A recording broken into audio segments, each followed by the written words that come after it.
अस्सलाम वालेकुम, this side Mohammad Zakir. उम्मीद करता हूँ कि आप लोग खैरियत से होंगे और अपनी ट्रेड जर्नी को एंजॉय भी कर रहे होंगे। फॉर इस बेसिक टू एडवांस सीरीज़ के पार्ट 15 के अंदर मैं आप सबका वेलकम कहता हूँ। तो आज का जो हमारा टॉपिक है स्प्रेड है। पिछले टॉपिक्स के अंदर हमने काफ़ी चीज़ें स्टडी की, तो आज के टॉपिक के अंदर हम स्टडी करेंगे कि स्प्रेड क्या होता है। The difference between the ask price and the bid price is known as spread representing the cost of trading. यानी कि आप इसको इस तरीके से समझ सकते हैं, ये ब्रोकर की तरफ से फीस होती है, ठीक है? स्प्रेड मतलब कमीशन भी आप इसको कह सकते हैं, फीस भी कह सकते हैं, क्योंकि जब आप किसी का प्लेटफ़ॉर्म यूज़ करते हैं, तो आप उसको सर्विसेज़ जो भी उसकी सर्विसेज़ होती हैं, वो उससे के बदले में आपसे चार्ज करता है कुछ ना कुछ। मिसाल के तौर पर हम ईज़ी पैसा, जैज़ कैश या बैंक अकाउंट्स वगैरह यूज़ करते हैं, तो डेफ़िनिटली हम सालाना या जो भी होती है, उसकी फ़ी हम पे करते हैं, ठीक है? अगर आपने किसी एक सिटी से दूसरे सिटी जाना है और आपके पास अपनी गाड़ी नहीं है, तो अगर आप कोई रेंट पे लोगे, तो डेफ़िनिटली उसको रेंट दोगे, ठीक है? इसके अंदर सिंपल है, ट्रेडिंग की ज़बान के अंदर हम इसको स्प्रेड कहते हैं। तो आप लोग इसको अच्छे तरीके से अपने ज़हन में बिठा लें। अगर हम कहीं पे आगे आने वाले लेक्चर्स के अंदर प्रैक्टिकली चीज़ों का इस्तेमाल करेंगे, तो वहाँ पे अगर हम स्प्रेड बोलें, ठीक है, या फ़ीस कहें, तो आप लोगों को कन्फ्यूज़ होने की ज़रूरत नहीं है। अब मिसाल के तौर पर यहाँ पर हम छोटी-सी मिसाल भी ले लेते हैं। For example, if the euro USD is trading with an ask price of 1.19510 and a bid price of 1.19500, the spread is 0.0001 equal to 1 pip, ठीक है?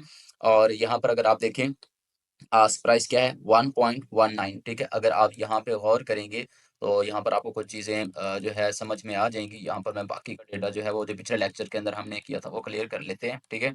ओके, यहाँ पर हमने जो चीज़ स्टडी की, यहाँ पर क्या है? ये हमारे पास आस्क प्राइस है, ठीक है?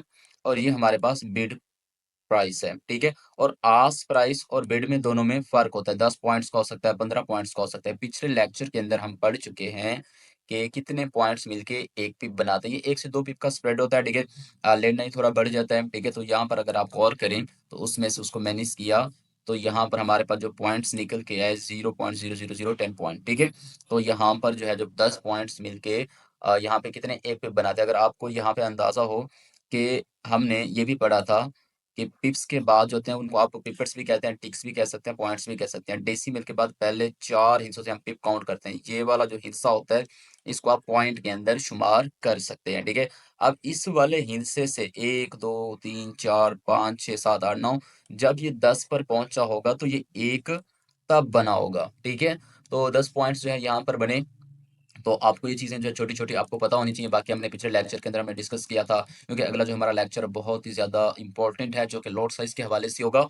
स्प्रेड क्या होता है, किस तरीके से होता है, हमने किसी भी पेयर के पीप कहाँ से काउंट करने हैं, पिछले लेक्चर्स के अंदर हमने देखा था। अगर आप लोगों ने वो नहीं देखा, तो उसको स्टडी कर लें। और स्प्रेड सिंपल है कि ब्रोकर की तरफ से छोटी-सी फीस होती है, जो आप उसका प्लेटफ़ॉर्म यूज़ करते हैं, तो आपको उसको स्प्रेड देना होता है, ठीक है? तो ये चीज़ आप लोगों ने अपने माइंड में रखनी है। अगर आपको वीडियो अच्छी लगी है, तो इसको टिकटॉक अकाउंट को फॉलो कर लें, वीडियो को रीपोस्ट कर लें, ताकि बाकी के लोग जितने भी हैं, उनके नॉलेज में भी इज़ाफ़ा हो सके। बाकी मिलते हैं नेक्स्ट वीडियो के अंदर। अपना बहुत सारा ख़्याल रखिएगा। अस्सलाम वालेकुम, अल्लाह हाफ़िज़।